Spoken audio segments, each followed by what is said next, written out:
ಕರ್ನಾಟಕ ದಲಿತ ಕ್ರಿಯಾ ಸಮಿತಿ number 50 lower palace 1ನೇ ಮುಖ್ಯ ರಸ್ತೆ ಸದಾಶಿವನಗರ ಮನೆಯಲ್ಲಿರುವ ಡಿಟಿ ಪ್ರಮೋದ್ ತಿಮ್ಮರಾಯಪ್ಪ ಎಂಬಾತ ಬೆಂಗಳೂರು ಅಭಿವೃದ್ಧಿ ಪ್ರಾಧಿಕಾರದ ಅಧಿಕಾರಿಗಳ ಜೊತೆ ಶಾಮೀಲಾಗಿ ಎಸ್ಸಿ ಹಿಂದುಳಿದವರಿಗೆ ಕೋರಮಂಗಲ ಶಿನಿವಾಗಿಲು ಪುನರ್ವಸತಿ ಫಲಾನುಭವಿಗಳಿಗೆ ಆಗಬೇಕಾಗಿದ್ದ ನಿವೇಶನಗಳನ್ನು ಬಿಡಿಎ ಪ್ರಾಧಿಕಾರದ ಅಧಿಕಾರಿಗಳಿಗೆ ಕೊಟ್ಟು ಬಡವರಿಗೆ ದೀನದಲಿತರಿಗೆ ಮೋಸ ಮಾಡಿ ಕೋಟ್ಯಾಂತರ ರೂಪಾಯಿ ಹಣವನ್ನು ದೋಚಿ ಉನ್ನತ ವ್ಯಕ್ತಿಗಳು ಬಂಡವಾಳಶಾಹಿಗಳು ಬಿಲ್ಡರ್ಸ್ಗಳು ಉನ್ನತವಾಗಿರುವವರಿಗೆ ಹಂಚಿಕೆ ಮಾಡಿರುತ್ತಾನೆ ಎಂದು ಕರ್ನಾಟಕ ಜೈ ಭೀಮ್ ಗಜಸಿಂಹ ಸೇನೆಯ ರಾಜ್ಯಾಧ್ಯಕ್ಷರಾದ ಕೆವೈ ಮೂರ್ತಿಯವರು ಆರೋಪಿಸಿದ್ದಾರೆ.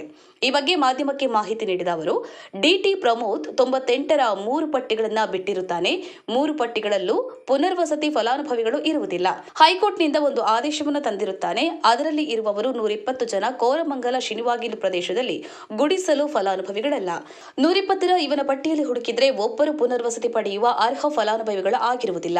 ಈಗಾಗಲೇ ಈ ಪಟ್ಟಿಯ ಕುರಿತು ಲೋಕಾಯುಕ್ತರ ಕಚೇರಿಯಲ್ಲಿ ದೂರು ದಾಖಲಾಗಿರುತ್ತೆ. ಇದಕ್ಕೆಲ್ಲ ಎಂಎಲ್ಎ, ಎಂಎಲ್ಸಿ ಮತ್ತು ಬಿಡಿಎ ಅಧಿಕಾರಿಗಳು ಬೆಂಬಲವಾಗಿ ನಿಂತಿದ್ದಾರೆ. ಆದರೆ ಅದು ಯಾರು ಎಂಬುದು ನಮಗೆ ಸ್ಪಷ್ಟವಾಗಿ ಗೊತ್ತಾಗುತ್ತಿಲ್ಲ. 3 ಜನ ವ್ಯಕ್ತಿಗಳು ಈ ತಕ್ಷಣಕ್ಕೆ ಕಂಡು ಬಂದಿದ್ದು, ಈ 3 ಜನ ಬೆಂಗಳೂರು ಅಭಿವೃದ್ಧಿ ಪ್ರಾಧಿಕಾರದಲ್ಲಿ ಕೆಲಸ ಮಾಡ್ತಾ ಇರುವವರು ಆಗಿರುತ್ತಾರೆ. ಮೊದಲನೆಯವರು ವೀರಭದ್ರಯ್ಯ, ಆಯುಕ್ತರ ಗೇಟ್ನಲ್ಲಿ ಇರುವಂತಹ ಪಿಎ. ಎರಡನೆಯವರು ಹನುಮಯ್ಯ, ಕೇಸ್ ವರ್ಕರ್ DS1. ಮೂರನೆಯವರು ದಿವಾಕರ್, ಲೆಕ್ಕ ಪರಿಶೋಧಕರು ಬಿಡಿಎ. 2011-12ರಲ್ಲಿ ನಡೆದ ಅವ್ಯವಹಾರಗಳು, ಈ ಹಗರಣಕ್ಕೆ ಬೆಂಬಲಿಸಿದವರು ಅಂದಿನ ಡೆಪ್ಯೂಟಿ ಸೆಕ್ರೆಟರಿ ಬಸಪ್ಪನವರು. ಇವರನ್ನು ಹೊರತುಪಡಿಸಿ ಸಾಕಷ್ಟು ಪ್ರಾಧಿಕಾರದ ಅಧಿಕಾರಿಗಳು ಇದ್ದಾರೆ. ಇದರಲ್ಲಿ ಎಂಎಲ್ಸಿ ಅವರ ಕೈವಾಡ ತುಂಬಾ ದೊಡ್ಡ ಮಟ್ಟದಲ್ಲಿದೆ.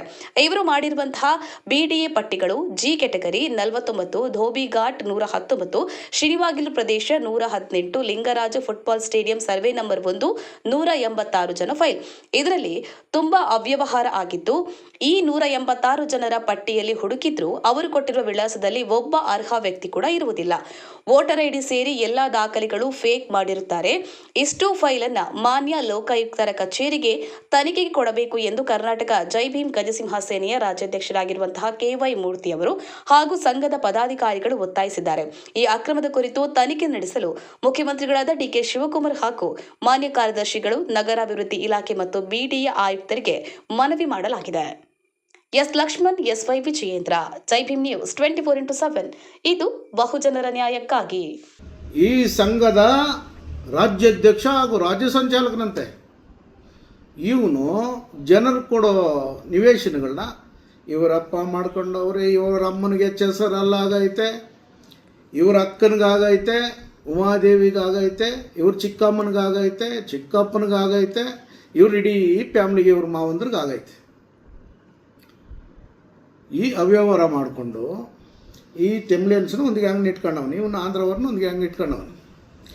ಇವ್ರನ್ನೆಲ್ಲ ಕರೆದು ಸೈಟ್ಗೆ ಇಷ್ಟೊಂದು ದುಡ್ಡು ತಗೊಂಡು ಇವನು ಮಾಡೋದಕ್ಕೆ ಬಲ ಬೇಕಲ್ಲ.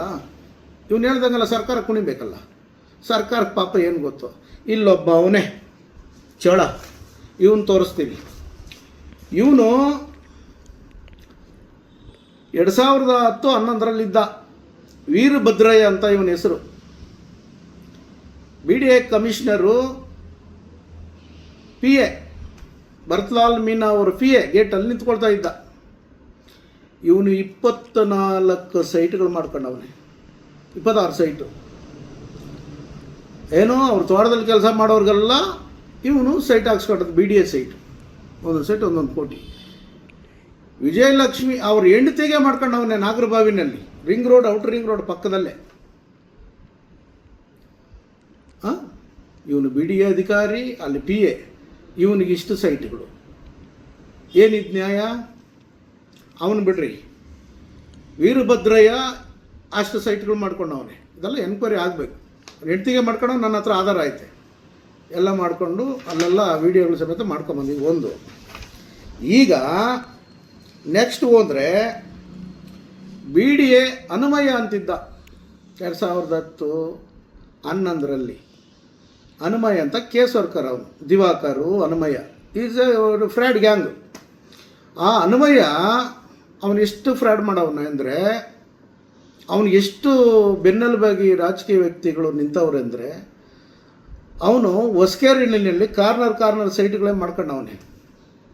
ಯಾರೋ ಪಟ್ಟಿನಲ್ಲಿರೋರೇ ಬೇರೆ, ಅಲ್ಲಿ ಸಬ್ಸಿಡಿ ರಿಜಿಸ್ಟರ್ ಆಗಿರೋದೇ ಬೇರೆ. ಪಟ್ಟಿನಲ್ಲಿರೋರು ಬೇರೆ, ಪಟ್ಟಿ ಅನುಮೋದನೆ ಆಗಿರೋರು ಬೇರೆ. ಯಾರೋ ಮುನ್ಲಕ್ಷ್ಮಿ ಅನ್ನೋಳಿಗೆ 3 ಸೈಟ್ ಮಾಡ್ಕೊಂಡವ್ರೆ ಹೊಸಕೆರೆಹಳ್ಳಿಲಿ ಅವರ ಅನುಯಾಯಿಗಳು.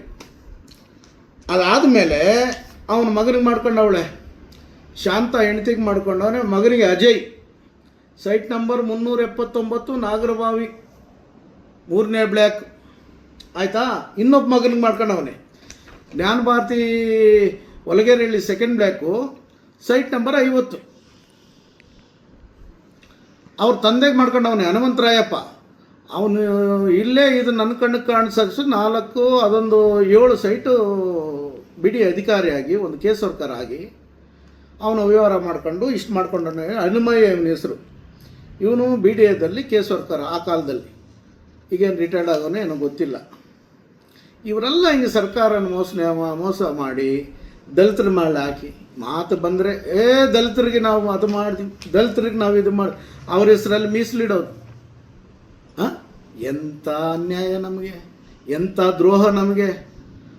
ಅಲ್ಲ ಸ್ವಾಮಿ, ದಲಿತರು ಮಾತು ಬಂದರೆ ದಲಿತರಿಗೆ ಅವ್ರಿಗೆ ಇಷ್ಟ ಸೈಟು. ಎಲ್ಲಿ ಬಂದೈತೆ ಸ್ವಾಮಿ ದಲಿತರಿಗೆ? ಎಲ್ಲಿ ಬಂದೈತೆ? ಬಿ ಡಿ ದಲ್ಲಿ ಕದಿದು ಆ ದಿವಾಕರ್ ಮಾಡ್ಕೊಂಡವನೇ. ಅವನು ಯಾರೋ ಕೇಸ್ ವರ್ಕರ್ ಇನ್ನೊಬ್ಬಿದ್ದ ಮಲ್ಲಿಕಾರ್ಜುನ, ಅವ್ನು ಮಾಡ್ಕೊಂಡವನೇ. ಮತ್ತು ಬಿ ಡಿ ಎದವ್ರು ನೀವೇ ಮಾಡ್ಕೊಬಿಟ್ರಿ. ಬಿ ಡಿ ಎದಲ್ಲಿರೋರು ಪಾಪ ಬಡವ್ರಿಗೆ ಯಾಕೆ ಮಾಡ್ತೀರಿ? ಎಲ್ಲ ನೀವೇ ಮಾಡ್ಕೊಬಿಡಿ, ನೀವೇ ಮಾಡಿಕೊಂಡು ನೀವೇ ಹಂಚ್ಕೊಳ್ರಿ.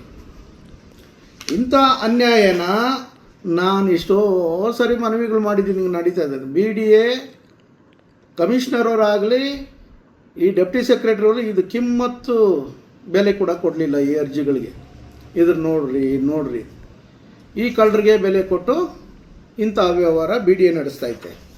ಅದಾದಮೇಲೆ ಇವನು ಹನುಮಯ್ಯ ಇದ್ದಾನಲ್ಲ, ಈ ಕೇಸವ್ರ ಹನುಮಯ್ಯ, ಅವನೆಂಥ ಫ್ರಾಡ್ ಮಾಡಿದ್ದಾನೆ ಅಂತ ನೋಡಿ ಇಟ್ಕೊಡ್ತೀನಿ. ಆ ಡೆಪ್ಟಿ ಸೆಕ್ರೆಟರಿ ಬಸಪ್ಪ ಅಂತ ಏನೋ ಇದ್ದರು, ಆವಾಗ ಅವರು ಇದಕ್ಕೆ ಜವಾಬ್ದಾರ ಆಗಬೇಕು. ನೋಡಿ, ಇಲ್ಲಿ ಜಗಜ್ಜೀವನ್ ರಾಮ್ ನಗರ ಬೆಂಗಳೂರು 18ರಲ್ಲಿ ವಾಸವಾಗಿರುವ ಶ್ರೀ ತಿಮ್ಮ ಅವರ ಹೆಂಡತಿಯಾದ ಸುಮಾರು 65 ವರ್ಷ ವಯಸ್ಸುಳ್ಳ ಶ್ರೀಮತಿ ನರಸಮ್ಮ. ಚೆನ್ನಾಗಿ ಗಮನಿಸಿ, ಈಗ ಲೀಸ್ಟ್ ನನ್ನ ಹತ್ರ ಇದೆ. ಕಮಿಷನರು ಪಟ್ಟಿನಲ್ಲಿ ಏನು 118 ಸೈಟು ಪಟ್ಟಿ ಮಾಡಿದ್ರಲ್ಲ, ಅದಕ್ಕೆ ಆದೇಶ ಆಗ್ತದೆ. ಆ ಪಟ್ಟಿನಲ್ಲಿ ಈ ನರಸಮ್ಮ ಇಲ್ಲ. ಈ ನರಸಮ್ಮನಿಗೆ ಪಟ್ಟಿನಲ್ಲಿರೋರು ತಾನೇ ನೀವು ಕೊಡಬೇಕು. ಇವಳು ಹೆಂಗೆ ಬಂದು ನರಸಮ್ಮನಿಗೆ ಸೈಟ್ ಆಗಿದೆ ಅಂದರೆ ಇವನು B D A case worker Hanumayya ಅಥವಾ ಬಸಪ್ಪ ಅವರೇ. ಇದು ಇಂಥವು 25 ಸೈಟ್ ಮಾಡಿದ್ದಾರೆ. ಅದೆಲ್ಲ ನನ್ನ ಹತ್ರ ದಾಖಲೆ ಇದೆ. ಈ ನರಸಮ್ಮನು ಇವಾಗ ಅವ್ರ ಹೆಸರು ರೌಂಡ್ ಹಾಕೋದು, ಆ ಪಟ್ಟಿನ ಕಿತ್ತು ಹಾಕೋದು, ಇನ್ನೊಂದು ಪಟ್ಟಿ ಅದು ಸೇರಿಸೋದು, ಸೈನ್ ಹಾಕೋದು, ಇಂಥ ಅಕ್ರಮ ಮಾಡಿ ಇದಕ್ಕೆಲ್ಲ ಕಾರಣ ಈ B D A case worker Hanumayya is a fraud. ಅವನ್ನ ಅರೆಸ್ಟ್ ಮಾಡಿ ಜೈಲಿಗೆ ಆಗಬೇಕು. ಆಮೇಲೆ ಇದು ಸಾಥ್ ಕೊಟ್ಟಂಥ ಬಸಪ್ಪನವರು, ಇವ್ರ ಮೇಲೆಲ್ಲ ಕ್ರಮ ಆಗಬೇಕು.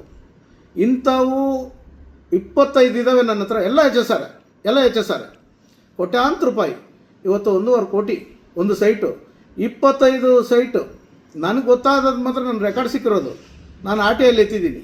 ಮಿಕ್ಕಿದ್ದು ಎಷ್ಟವೋ, ಎಷ್ಟು ದೋಚಿದಾರೋ ನಮ್ಮ ಒಂದು ಲೀಸ್ಟಲ್ಲೇ, ಶಿವಮೊಗ್ಗ ಲೀಸ್ಟಲ್ಲೇ ಹಿಂಗಾದರೆ ಬೇರೆ ಬೇರೆ ಹೊಸಕೆರೆಯಲ್ಲಿ, ಲಿಂಗರಾಜಪುರ, ಇನ್ನೊಂದರಲ್ಲಿ ಎನ್ಕ್ವೈರಿ ಎತ್ತಿದ್ರೆ ಎಷ್ಟು ದೋಚಿದ್ದಾರೆ, ಎಷ್ಟು ಕೋಟಿ ಹಗರಣ ಮಾಡಿದ್ದಾರೋ ಎಲ್ಲ ನನ್ನ ಜನಾಂಗದವರು ಇದನ್ನು ಗಮನ ಇಟ್ಟು ಕೇಳಬೇಕು.